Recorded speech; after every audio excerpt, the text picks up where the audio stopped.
new live session.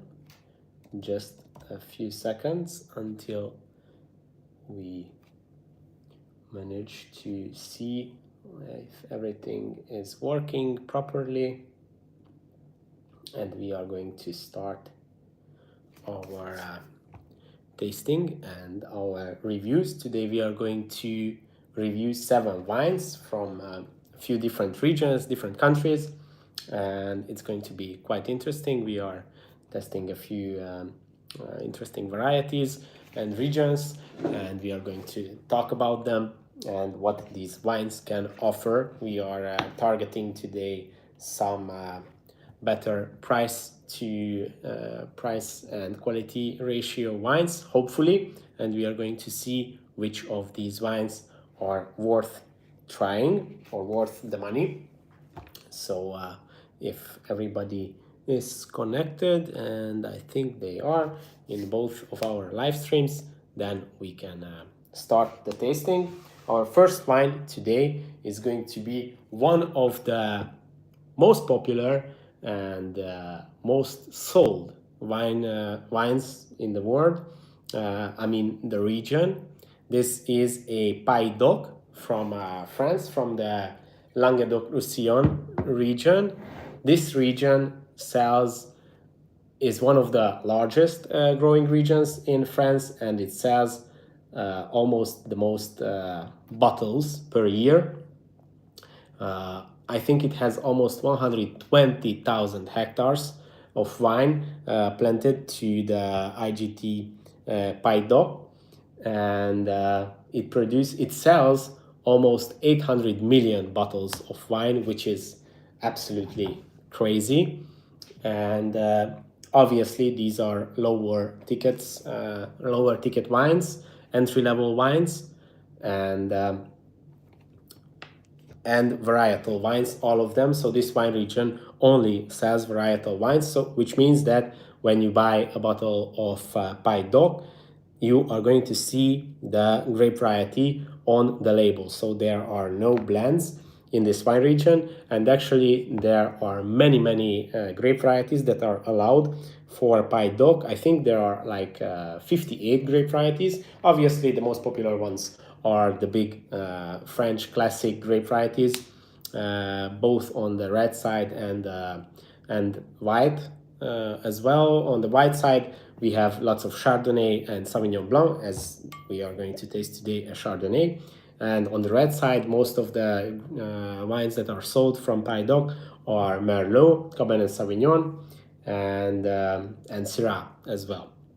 So most of these wines from this region are, as I said, on the lower price range, but it doesn't mean that these wines are bad. They have their place in the market, and as I said, they sell huge quantities. So it is, if we are talking in economical terms, it is quite an important wine region of France. So let's crack it open. And obviously, since they are more affordable, you can find amazing quality to price ratio wines in this region, and we are going to find out if this is one of them or not. So this is from the Antoine Durand winery, Chardonnay, as I said, and it's from 2023, quite young, but for this style of wine that shouldn't be a problem. And what else should we mention? So as I said, the Pays d'Oc is in the Languedoc-Roussillon region in the south of France, between Rhône and Bordeaux, but a bit southern. So let's jump into this wine and see what it offers. It has a quite reductive, nice color, very pale yellow, like I would say normal Chardonnay style. On the nose, it is quite typical Chardonnay.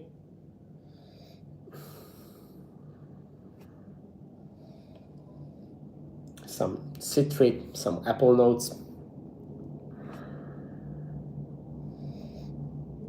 some green apple, Okay, let's taste it.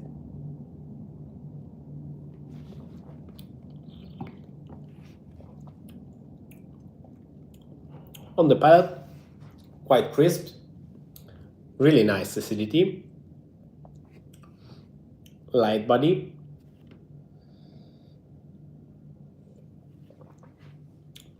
but not too complex, and it has a quite fast finish, so it doesn't linger on your palate for a long time. And actually, it's pretty alcoholic. Let's see, what was the alcohol level? Wow, it's 13%. For a Chardonnay this caliber, that's quite high. Should I place it closer for you to see? That's an interesting wine. I would say, I wasn't sure, we should put the price later in the video. I don't really remember what was the price, but it was more affordable.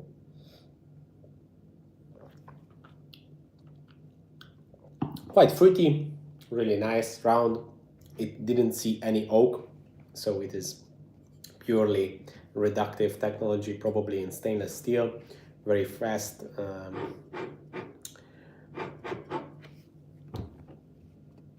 And easygoing.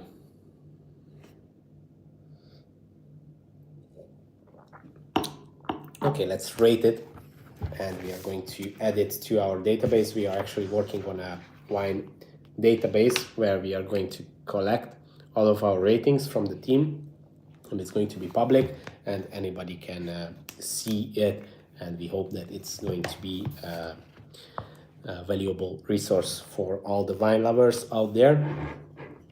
So as I said, it is pretty clear, nice, there are no wine faults, but on the other hand, there is no real complexity, and the length is also quite lacking, but it is, we should understand it in the proper context. I think this is an 84 point wine, so I'm going to rate this 84. Okay, today we had only one white wine for this session, so we are going to move on to the red ones.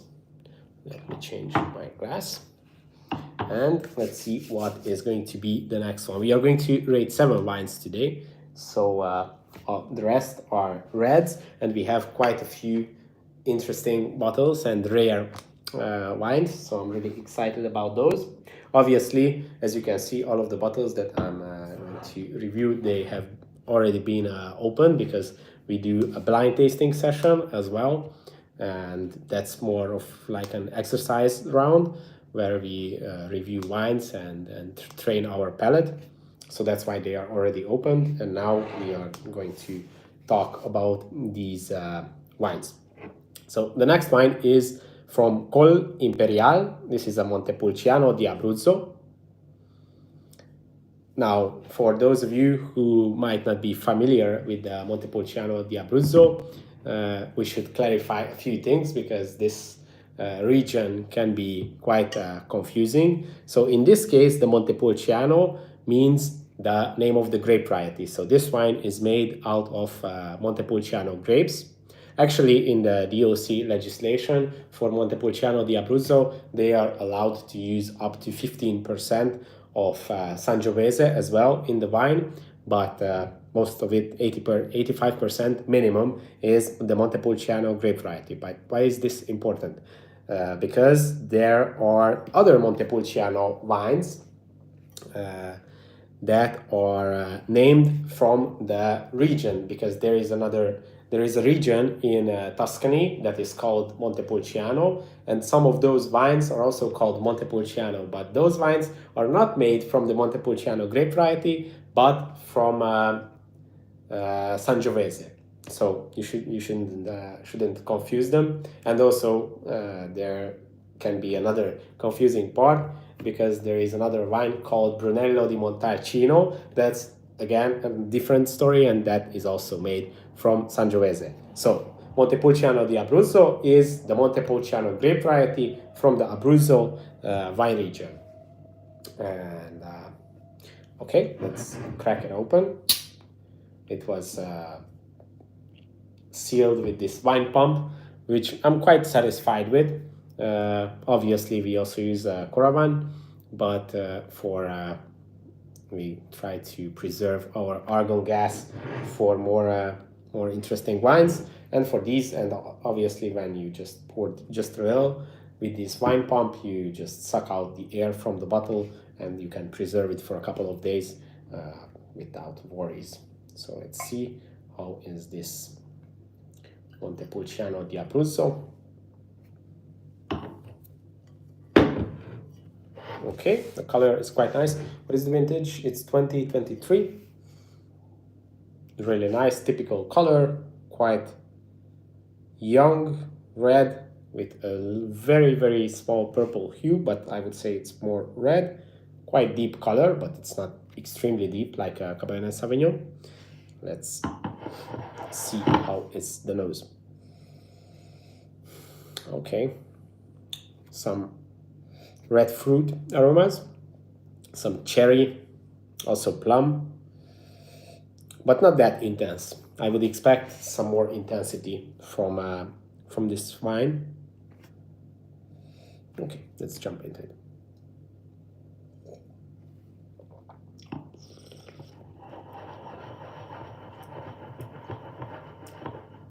Okay, interesting.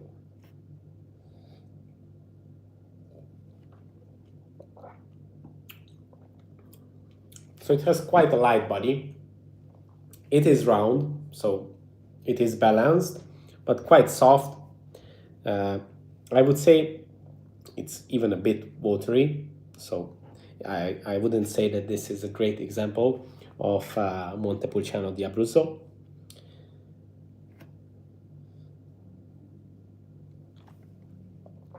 It has nice red fruit aromas, quite balanced. There is some tannin to it, but not overwhelming. I don't think that this one saw oak either, as I said for the previous one, obviously.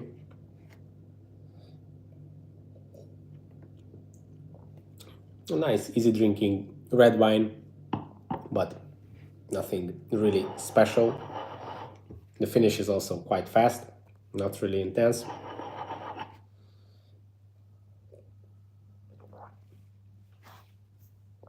There is just nothing, not too much to talk about with this wine.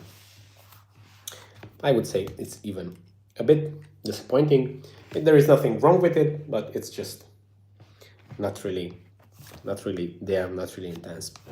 So let's rate it.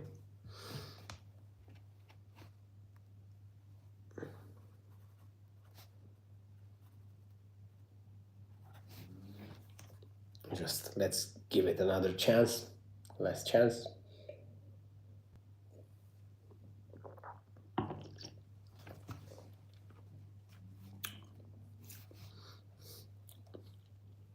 I think I would say it's 83 points, or actually 83 plus. Okay, the next wine is actually also going to be Montepulciano di Abruzzo. Let me seal this back.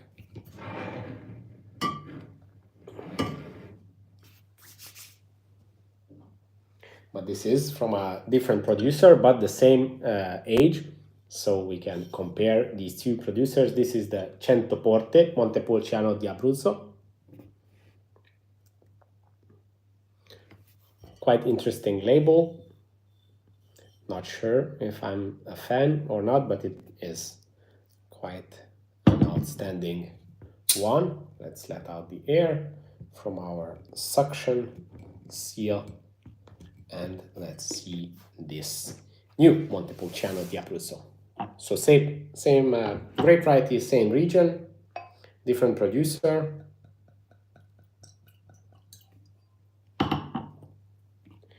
Same vintage as well. So let's jump into it. The color, I would say this has a bit deeper color. more deep red. Let's see. Okay, now this has much more intense aroma. It also has some more dark fruity characters, some blackberries, even some. It has a bit of a jammy character, so I would say that these grapes were a lot riper when they were harvested and a bit more intense, which can be caused by a lower yield. I can already tell that this is a more intense wine, a lot more sophisticated. It has very slight spice characters, but no oak. I wouldn't say. Doesn't. And also being 2023, it is probably not an oaked wine. Okay, let's taste it. Cheers.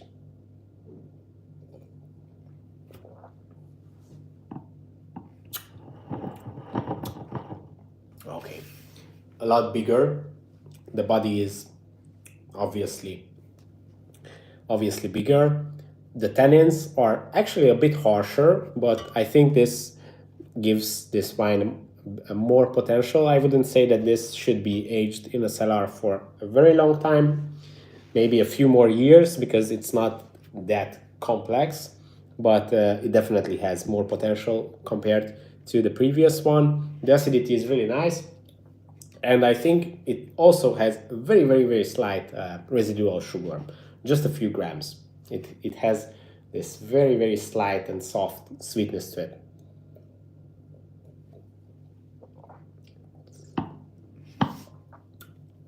I would say this is a more typical Montepulciano di Abruzzo. Really nice, and the finish is also a bit longer. I mean, by no means, don't get me wrong, this is also not like an extremely complex wine, not a big wine, but in its range, I think this is a better example. So if you want to try an entry-level Montepulciano di Abruzzo, I would recommend this one from the two. This one is a lot better, actually.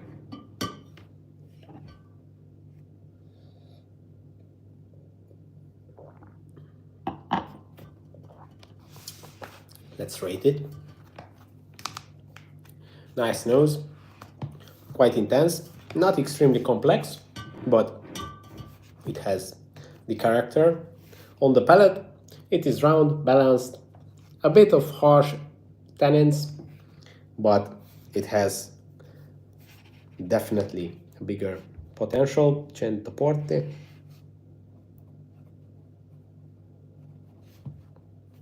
I would give this wine 85 points.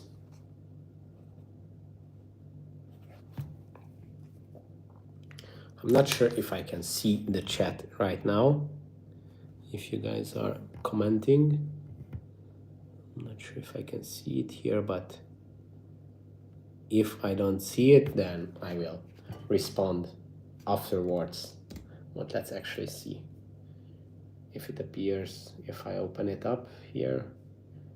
Just a second. Yeah, I will see it from here.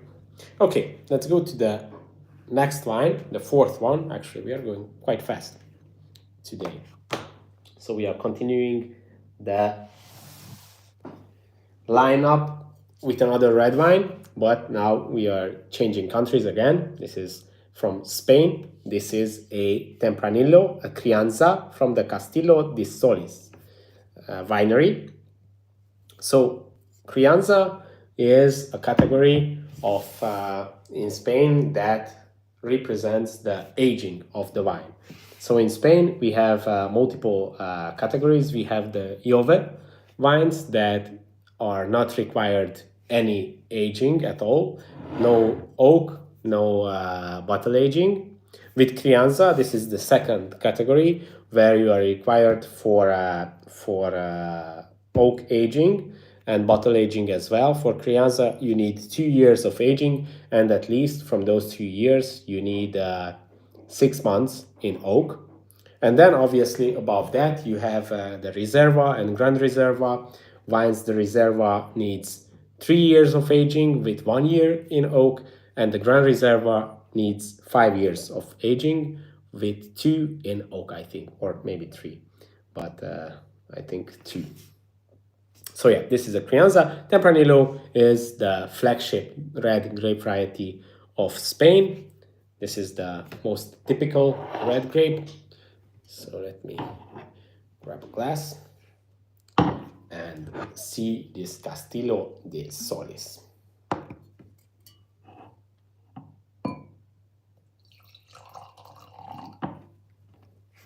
Okay.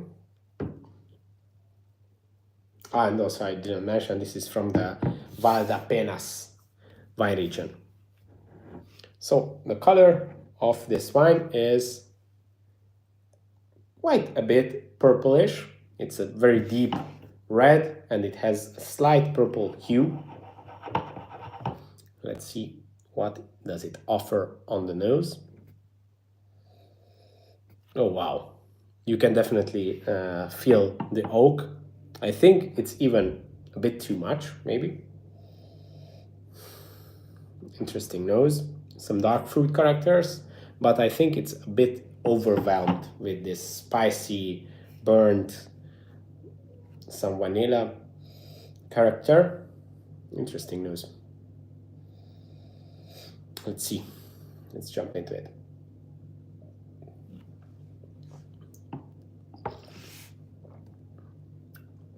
Okay, we have very ripe fruits. This definitely has some residual sugar as well. Really ripe, quite nice body, I would say medium body. The tannins are nicely integrated. This is vintage 2020. Really nice integrated tannins. The length is, I would say, medium length.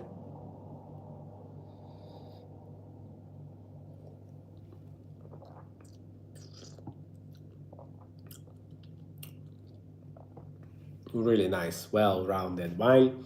Not too complex, but it has all that it has to have in this style of Crianza. The nose is changing really fast. Now that I poured it, just from a few seconds of oxygenation in the glass, some decanting, it already opens up in a few seconds. Really nice.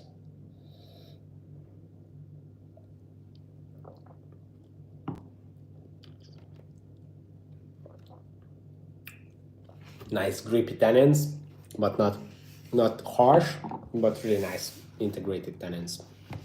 Okay, I would say this is the nicest wine of the day. I think we should rate this Castillo de Solis.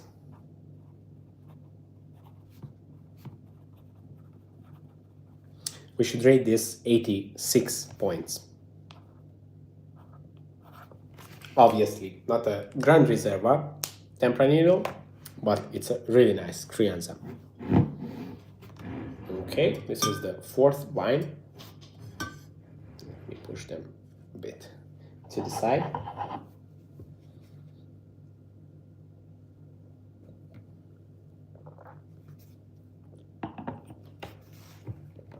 Yeah, it definitely deserves the 86 points. Okay, let's see the next wine. We are going back to Italy and we are going to taste a really nice Primitivo from the Puglia region. So this region in Italy is the region that is considered the heel of the boot. That is probably the easiest way to localize it for people who are not from Italy. So this is in the southern part of Italy, very warm climate, and it uses the Primitivo grape variety, which is also known in other countries, especially in the USA, as Zinfandel. So it's the same, genetically, the same grape variety. Zinfandel and Primitivo are the same things. In Italy, in its home country, it's called Primitivo. and it's one of the top grown grape varieties in the Puglia region. This is 2023, another young wine, but let's see how it performs today. Obviously, the Primitivo grape variety is a very, very good sugar collector. So when it ripens, it collects lots of sugar, which means that some of these wines can have a higher alcohol level. Some can even reach to 14, 15%. This one is not the case here, but actually it's quite high as well. It's 13%. And also you can see lots of Primitivos or Zinfandos having some residual sugar, so lots of these wines can be sweet as well, but this one is a dry version. But we are going to see how it performs today. Let's push these bottles to the side. I think someone commented, but it disappeared quite fast, so I couldn't respond. Sorry, let's see, how can I bring it back? Not sure. My phone is in a horizontal position and the chat disappears quite fast, which is annoying. Not sure how to fix it. I think it should appear here because I have opened the chat on the computer as well. When it appears, I will check it out and respond. Okay, so let's see this Primitivo. Okay, on the nose. Wow, it's quite nice. Lots of red fruit, lots of spice actually. It has quite complex aroma. It has this rich, sweet, fruity character, but it also has some tomato leaf, some greener aromas as well. It's really nice and interesting.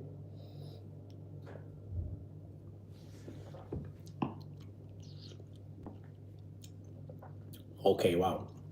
This, I will take it back. This has some residual sugar.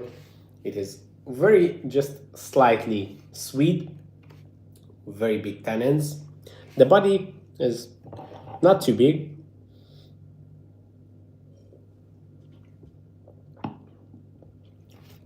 Really ripe fruits, lots of fruity characters. The sweetness, you can almost feel the warm Mediterranean weather and the grapes being so ripe and juicy. It's really nice, representative, entry-level Primitivo.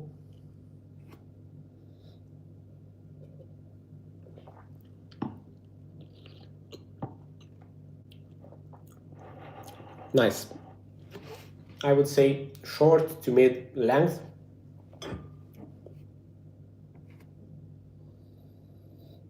The nose is quite intense, a bit simple, but really interesting.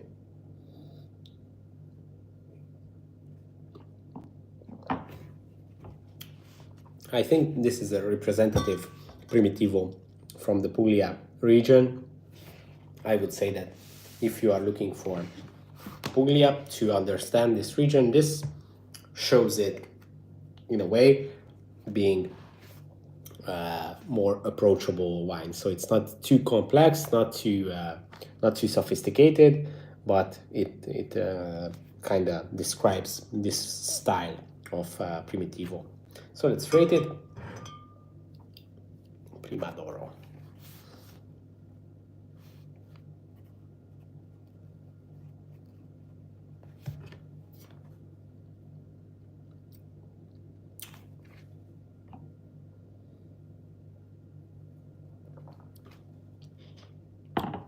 I'm looking to both sides because we are actually live streaming this rating session on both of our channels. On the Tsaparpa channel, this is the Tsaparpa channel, and this is the Wine Inspires channel. So that's why I'm checking both phones. But this is the first time we are doing the live streaming, the horizontal position. We only tried the vertical one previously, and for some reason here the chat does not appear. In the vertical position it appeared, and we had very interesting and different results. The first time when we did, actually the first two times when we did a live stream in the vertical position, for some reason, I'm not sure if it was just by chance or since then we have changed something, but for the first two sessions we had explosive views, so it was crazy. On the Wine Inspires channel, our first live had 8,000 viewers for a short live stream. That was actually vineyard pruning live stream, and the second one had 18,000. But this explosive performance disappeared from the third live stream and came back to normal. Not sure what that was. Maybe YouTube has like this algorithm to pump people up when they first start live streaming to have higher numbers. Not sure what is the explanation, but that's what happened. Now we are back to normal, and that's why we came back to, not came back, this is actually the first time doing the horizontal live stream, because we are testing if this has an effect on the algorithm, because obviously when you do the vertical live stream, that also appears in the shorts feed when people are going zombie brain and just scrolling the vertical, the YouTube shorts, then that's when they find the live stream. And actually when we had those extreme viewership numbers, I mean extreme for our following, the YouTube studio showed that all of those viewers were from the shorts feed, so people scrolling, that's where they found us. So it wasn't our subscribers, but reaching new people from the shorts feed. But actually that's not our goal. I mean, growth is always good, but we want to reach the people that already follow us, and the wine lovers, and our people. So we are not really focused on the shorts reach. And obviously when you reach people in this way, you reach lots of people that are not really interested in that. Wine is a quite niche topic, and when you reach lots of people, different age groups, even underage kids, those views and that viewership is not really valuable, because if the people that are starting to watch your live are not really interested in that topic, then they won't be coming back and they won't watch the live for a long time, and that is actually messing with your algorithm, so it's not really helping you in any way. So let's come back to our wine, our Primitivo from the Primodoro wine region, and let's rate it. I think I will rate this also 86 points. I think it's on the same level as the previous wine, the Tempranillo Crianza. Obviously different style, but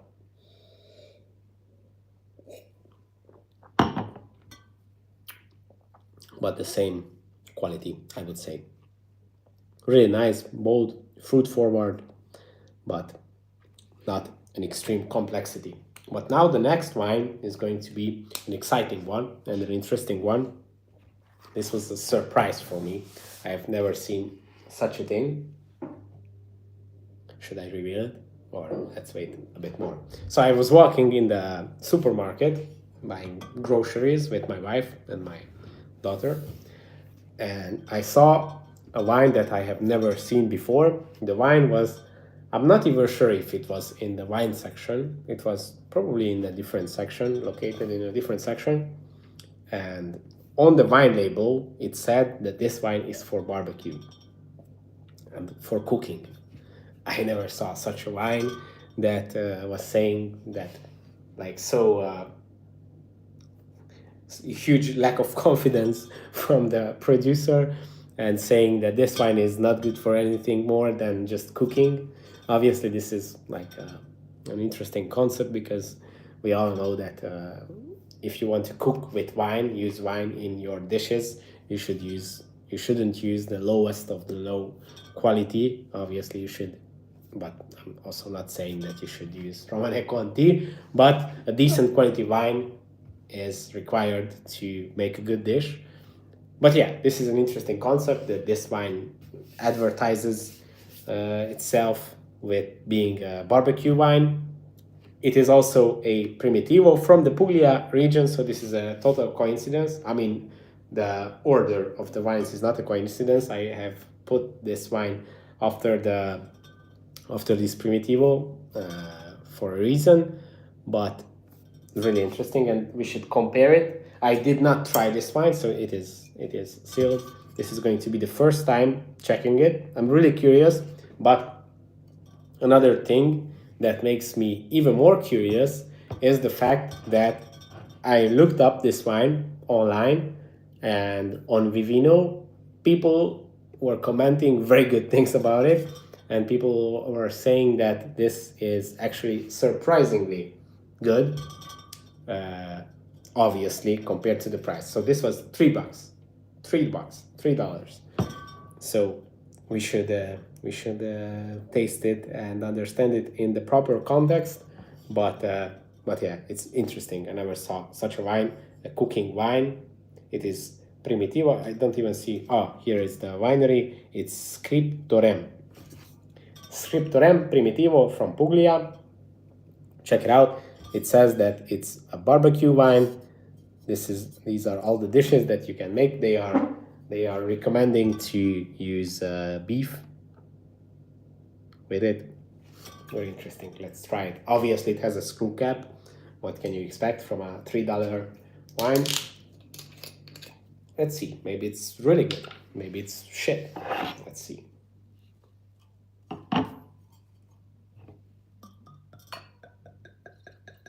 Okay.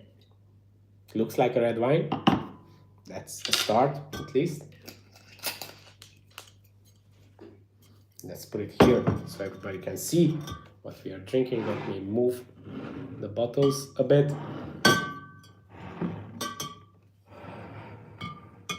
Let's see the barbecue Primitivo from Puglia.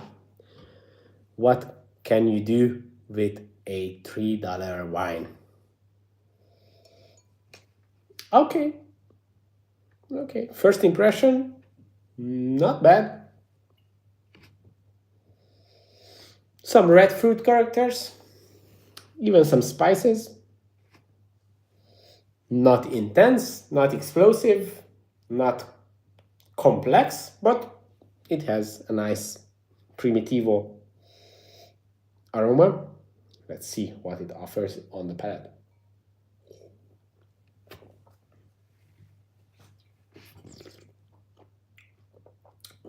Well, now I can see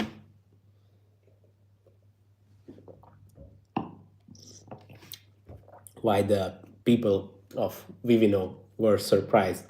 Man, I'm not saying by any means that this is a great example of a Primitivo, but I would also not guess that this is a wine that is advertised as a barbecue wine. That is really interesting. Never tried such a thing. It's a normal entry-level Primitivo. Not complex, not long, not exciting, but it is definitely a correct wine.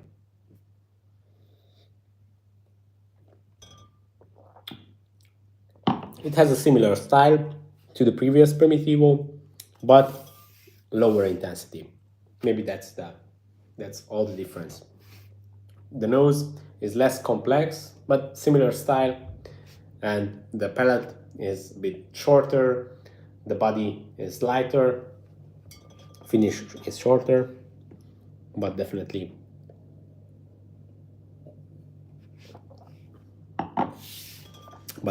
a Primitivo wine.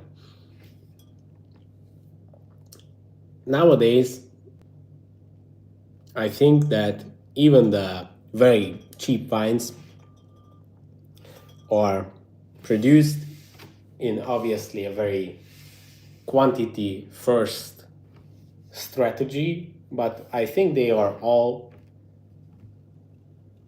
a correct and legitimate wine.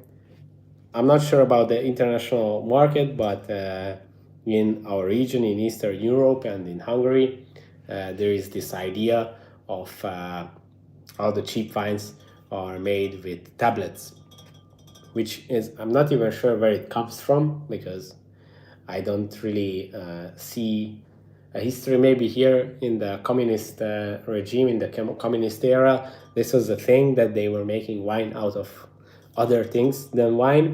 But nowadays, I don't think that that is the case anywhere, really. Even those really cheap wines from the regions that grow lots of wines with huge quantity, they are all correct wines made out of grapes, but in a very quantity first manner. They have huge yields on the grapes, they prune, and they do all the summer work in a manner to have as many clusters on the grapevine as possible.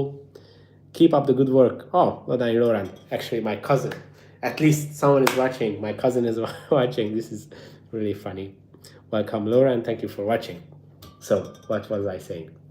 So yeah, all those very cheap wines are made with grapes with this strategy. These bottles are rattling all the time. What should I do? And obviously they are not offering complexity, they are not the most exciting and interesting wines, but for the market that they are targeting, they are the wines that fit this target. Okay, so I think we should move on to the last wine, the seventh wine of the day, and review it. It is going to be an interesting one. Actually, I never tried this grape variety combination, and I one of them I never tried, and the other I tried once only at a class in Bordeaux when I was studying for my master's. It is a very unique grape variety. So I think before I show you the wine, I should explain some background information for this. When we are talking about red wines, the grapes that we use for those red wines are grapes that have this dark skin, but the pulp of the grape, so the inside, the juice, is actually white. For almost all of the grapevines that we mention when we are talking about red wines. So even the darkest red wines, the deepest color, the Cabernet Sauvignons, have dark skin, but the juice is white, which means that if you harvest these grapes and press them in a very fast manner, so you don't do the maceration, then you will get a white juice. So you could make, and there are actually quite rare, but there are some white wines made out of red grapes because the juice is white. To get a red wine, you have to take these grapes, red grapes, crush them, and do a maceration process. Maceration means that you leave the juice of the grapes in contact with the skin of the grapes that has the color content. The color in red wine is actually a chemical compound called anthocyanin. I actually made a video about this, so you can check it out on the channel after this live. Don't leave the live, where I explain the whole chemistry of the anthocyanin. But basically the goal is to extract these color compounds from the red grape skins into the wine. So that's where you get the color. Obviously, there are different types of maceration. Historically, the main and the most popular way to macerate the red grapes and to extract the color was fermenting the grapes with the skin. So you just crush the grapes and leave them together with the juice while they are fermenting, and the fermentation creates heat, obviously, and creates alcohol, and these two factors, and obviously with time, can extract the color from the grapes. So why am I explaining all this? Because this is the general rule, but there are some exceptions. Some grape varieties, very few, and probably most of you never even heard about these grape varieties, called tinctorial grape varieties, meaning that the juice of the grapes is also colored, which is a very rare thing.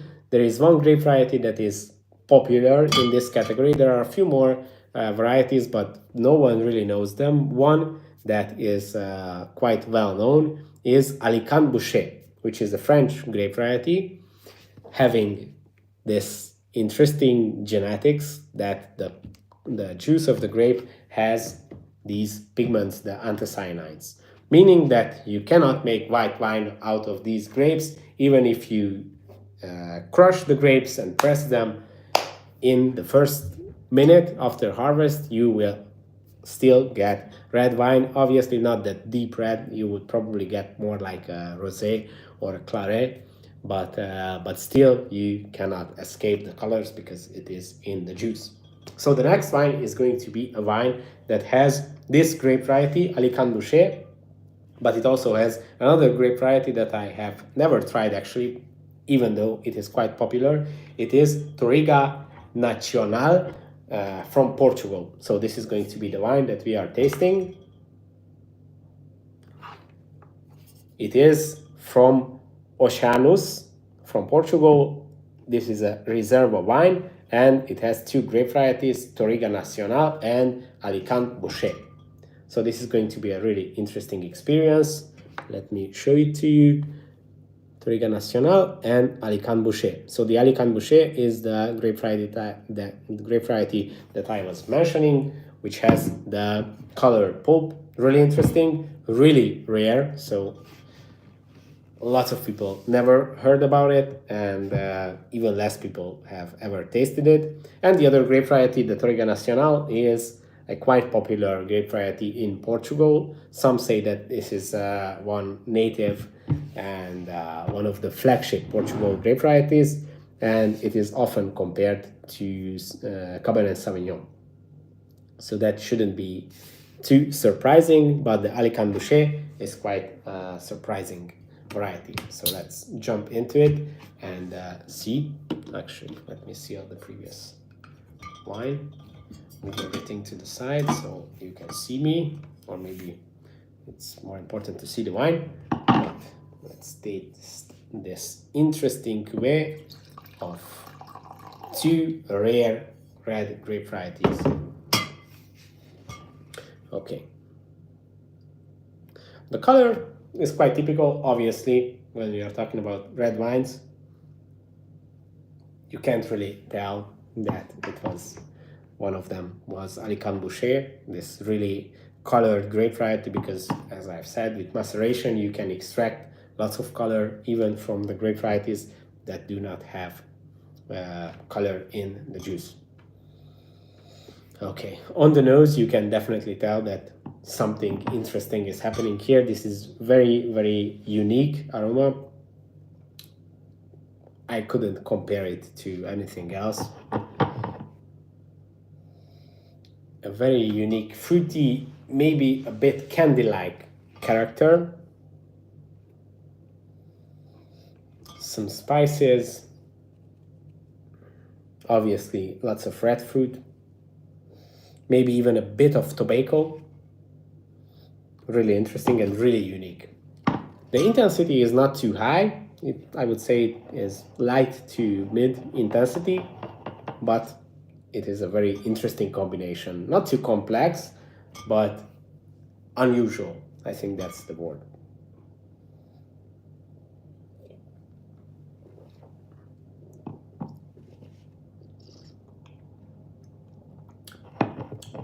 On the palate,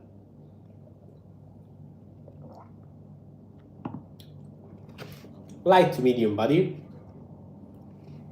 It has a very slight sweetness, like a backbone. Very low amount of residual sugar, maybe a few grams, maybe 6 grams. But you can feel something there. The tannins are quite integrated and round, silky. What is the vintage? 2022. And the alcohol level is 13.5, quite high. Very interesting aroma. Probably most of this unique character comes from the Alicante Boucher, since I don't have too much experience with the Toriga Nacional, but lots of people say that it's quite similar to Cabernet Sauvignon, so that shouldn't be giving this character.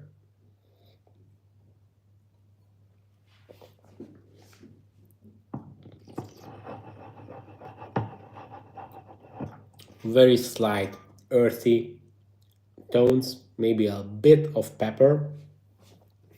Quite interesting. But the finish is short to medium, but I think it's shorter than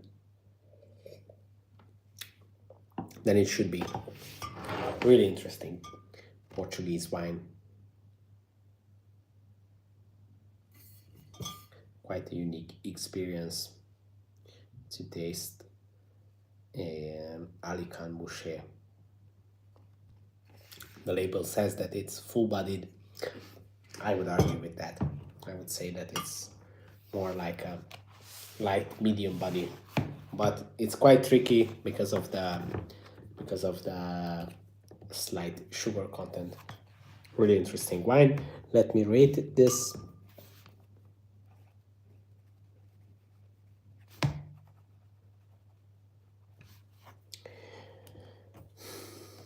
I think I will rate this 85 points.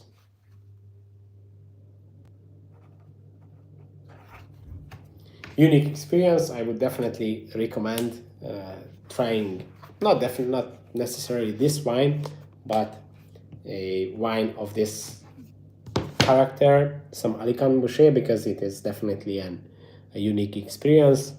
But I think it's an acquired taste, so some people might really love it and some people might hate it. If I would have to compare it to something specific, I would say that it has a very slight edge of this hybrid character. So if you have tasted any hybrid grape varieties, then you would know this slight labrusca, we call it labrusca tone. I'm not saying that it is like that, but it has a very slight edge of this interesting character. So that was the tasting of these 7 wines. I hope that it was interesting for you and you could learn something about these grape varieties and about these regions. This was more of an entry-level wine comparison live stream. This weekend we are going to come with lots of interesting content and live streams from Düsseldorf. We are invited to the ProWines, which is the largest wine fair in the world. It is only open for people from the industry, which makes it even more exciting and interesting place to network, because you cannot just sign up. Only the people who can prove that they work in the industry can participate. But nonetheless, it has lots and lots of participants. On average, I think 50,000 wine professionals and representatives of the industry visit the ProWine. Around 1,000 wineries are going to be present, so it's going to be really excited. We are preparing for it. We have been preparing for it for weeks, and yeah, we are excited. This is going to be our first time. Thank you for the very interesting tasting. I love it. Do more content like this. Thank you, Funny. I'm really glad that you guys have been enjoying the live stream. So yeah, that is what is going to come next week. We are going to do live streams, and obviously you can follow our journey on Instagram, and we are going to publish more polished versions of the whole event on our YouTube channel. Obviously, as this works, usually we go to the event. From the event, at the moment, we publish a few interesting in the moment in the event's atmosphere, some snippets which are interesting because you can kind of see how it is behind the scenes. And afterwards, we collect all of our materials and all of our ideas. And as a conclusive piece, we will publish a longer video, which is more polished and tells the whole story and our experiences. So that's what you can expect from the next week. the event starts on this Sunday, so it's going to be 3 days, this Sunday and next Monday, Tuesday, which is a very interesting date choice. This is going to be our first time at the Provine, but it's going to be interesting. And after that, you also have some interesting events, but let's leave some surprises as well for the next week. Thank you for watching. Thank you for joining, everybody, both on the Zaparpad live stream and on the Wine Inspires live stream. And see you guys in the next episode. Bye bye.